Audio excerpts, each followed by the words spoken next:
Olá, colegas. Hoje iniciaremos uma série de debates em vídeo com eminentes colegas cirurgiões plásticos sobre temas de relevância fundamental na nossa prática. Temos hoje dois colegas que abordarão temas de ética no marketing, na comunicação em cirurgia plástica, dois eminentes colegas, Dr. Denis Calazan, secretário-geral da Sociedade de Cirurgia Plástica, e Dr. Afrânio Bernardes, diretor do DEPRO. Denis, todos sabemos que antes e depois é vedado pelo pelo Código de Ética Médica.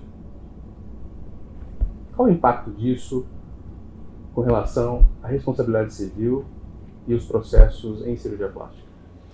Eu acho que antes de abordar diretamente o assunto, é importante que se frise que nós estamos nesse mundo hoje altamente digitalizado, em que as informações correm numa velocidade tamanha e que faz com que as pessoas acabam se iludindo, perdendo um pouco da noção dos limites de uma publicidade, sobretudo na publicidade médica, no campo da publicidade médica.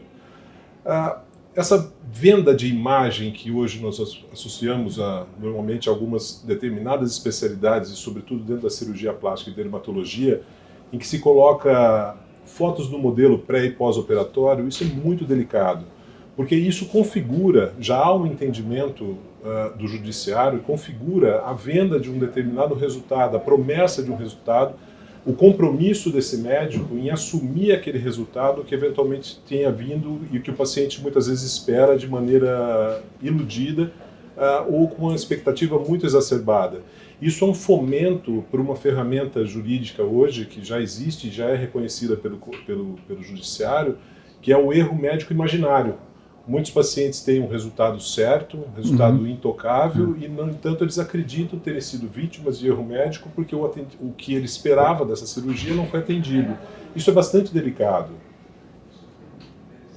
Afrânio, como o DEPRO age com relação a essa atuação de colegas nas redes sociais hoje, bastante frequente, desrespeitando essa regulamentação e dando margem, como diz o Denis, a resoluções, a sentenças negativas em relação ao cirurgião plástico? A gente pode separar mais ou menos assim em dois grupos, tá? Aquela pessoa que tem boa fé e ela não está muito afeita à regulamentação e ela faz uma publicidade porque ela vê e acha que pode fazer publicidade. Para essas situações, o DEPRO funciona como educativo.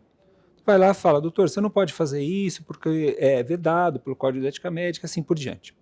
E ele vai, se retrata e corrige.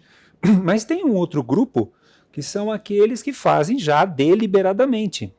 Sabem da ilegalidade, sabem da irregularidade e, no entanto, fazem esse tipo de publicidade. Tem que passar pelo mesmo ato processual. A gente tem que notificá-los, muitas vezes não corrigem, e daí, nesse caso, haverá um julgamento lá dentro, um processo administrativo dentro da sociedade. Geralmente, o efeito da publicidade é público, é exposto, ele demanda uma penação equivalente, paralela também. É uma penação geralmente pública. E o judiciário tem acesso às resoluções do DEPRO? Sim, daquilo que é público, sim. Não só do DEPRO, mas também dos conselhos, porque os conselhos também atuam da mesma forma. Os conselhos regionais também coíbem e proíbem esse tipo de publicidade. E o judiciário pode ter acesso. Agora, muito mais fácil que isso é o judiciário entrar lá no Facebook, no Instagram do doutor e ver lá que ele coloca foto de paciente, pré e pós, ele mostra o paciente. Aquilo ali é uma ferramenta assim, que facilita muito para o judiciário decidir em relação à responsabilidade de resultado. Pois ele está prometendo um resultado. Se o paciente está se queixando que o resultado não foi atingido, ele imaginou que era aquele resultado que o doutor tinha publicado.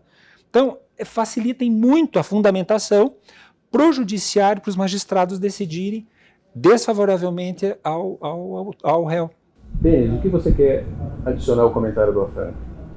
Olha, muito oportuno o que o Afrânio disse a respeito do papel educativo do DEPRO.